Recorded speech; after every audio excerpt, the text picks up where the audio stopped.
Halo, saya Izra Putri Aprilia, NPM 2104004, Prodi Manajemen S1, Universitas The Hasan Bengkulu. Dalam video ini, saya akan memberikan penjelasan singkat tentang materi bab 4, yaitu melaksanakan riset pemasaran dan meramalkan permintaan. Riset pemasaran adalah proses untuk mengumpulkan, menganalisis, dan menginterpretasikan data yang relevan dengan pasar atau target pasar suatu produk atau layanan. Tujuan utama dari riset pemasaran adalah untuk mendapatkan pemahaman yang lebih baik tentang kebutuhan, preferensi, perilaku, dan persepsi konsumen. Dengan informasi ini, perusahaan dapat mengambil keputusan yang lebih baik dalam merencanakan, mengembangkan, dan memasarkan produk atau layanan mereka. Berikut adalah langkah-langkah umum yang terlibat dalam melaksanakan riset pemasaran. Menentukan tujuan riset. Langkah pertama adalah menetapkan tujuan yang jelas untuk riset pemasaran.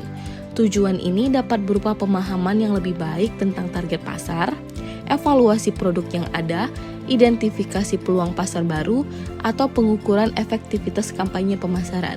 Merencanakan metodologi. Setelah tujuan ditetapkan, perlu merencanakan metodologi yang tepat untuk mencapainya.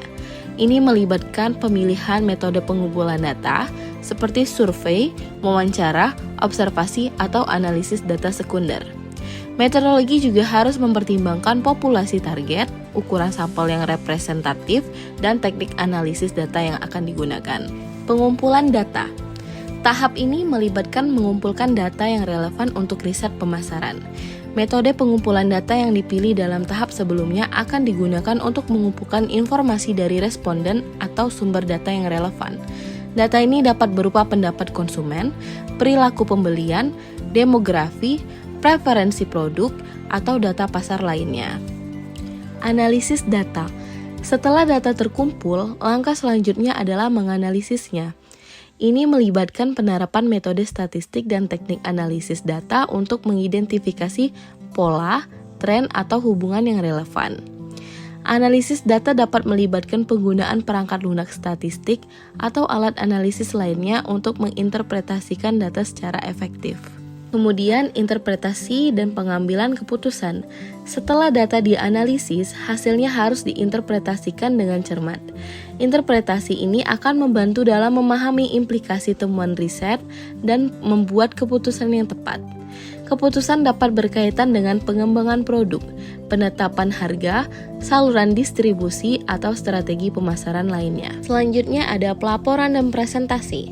Hasil riset pemasaran yang relevan harus dilaporkan secara tertulis atau disajikan kepada pemangku kepentingan yang relevan, seperti manajemen, tim pemasaran, atau eksekutif perusahaan. Pelaporan dan presentasi harus jelas, ringkas, dan disajikan dengan visualisasi data yang sesuai untuk memudahkan pemahaman dan pengambilan keputusan. Riset pemasaran merupakan alat yang sangat berharga bagi perusahaan untuk menginformasikan strategi pemasaran mereka dan memahami pasar dengan lebih baik. Dengan melaksanakan riset pemasaran yang komprehensif, perusahaan dapat mengurangi risiko, meningkatkan daya saing, dan membangun hubungan.